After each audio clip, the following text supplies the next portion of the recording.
You know from the previous lesson that the cell is the structural unit of the living organism or the functional unit of the living organism. After all, the smallest unit in the living organism. The lesson today explains the levels of organization.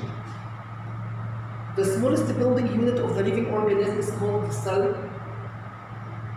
The cell, as I have mentioned before, that it is a basic structural and functional unit from all biological organisms are made.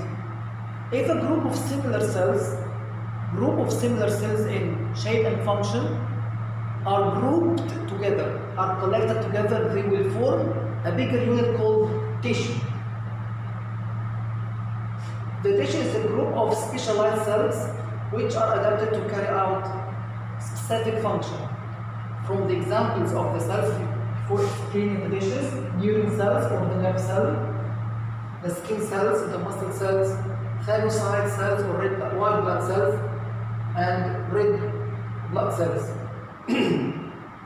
Tissues like muscle tissues, nerve tissues, blood tissues, bone tissues, and adipose or fat tissues.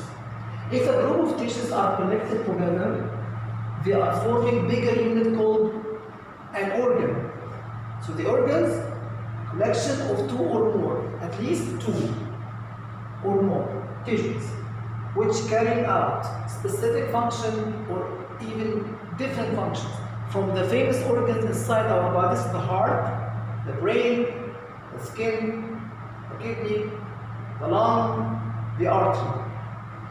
If a group of organs are connected together, they will form an organ system, like pulmonary organ system or the respiratory organ system, cardiac or circulatory organ system, nervous system, endocrine system, and skeletal system.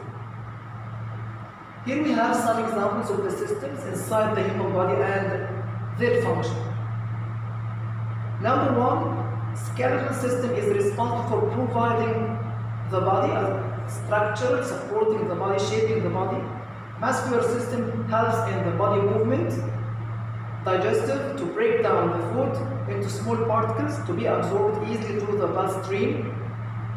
Number four, respiratory system responsible to take in oxygen and giving out carbon dioxide. The nervous system controls the sensation, thought, movement, and different activities. The last one, the circulatory system is responsible to transport or to carry oxygen, digested food and water to all body cells, and then remove waste outside the body.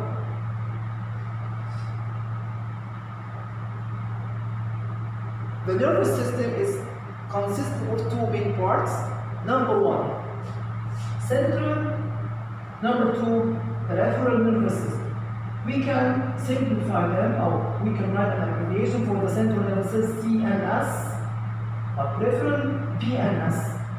The central nervous system is made up of brain and spinal cord, but the peripheral nervous system is a group of nerves. Some of these nerves come out from the brain, which are called cranial nerves, and some of the nerves are come out from the spinal cord, which are called spinal nerves.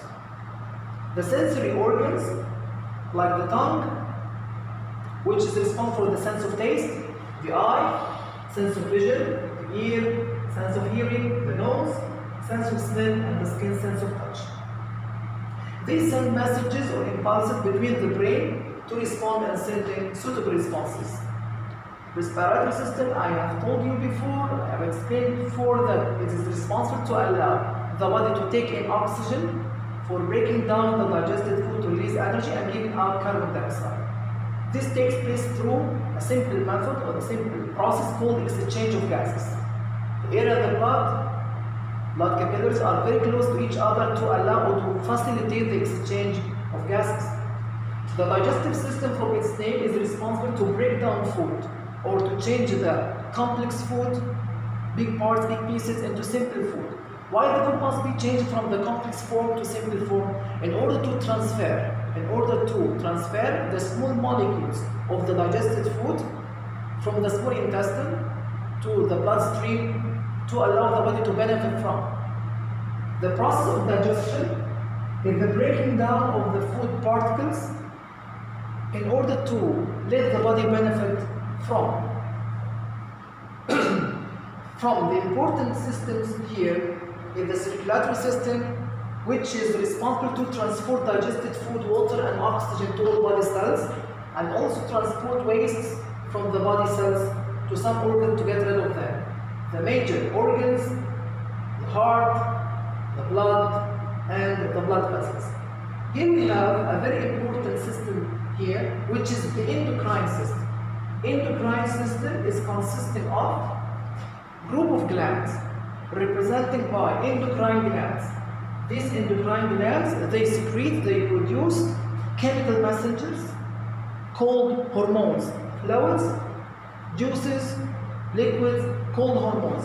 These hormones carry directly to the bloodstream, and here we have some examples of the glands and their secretions or their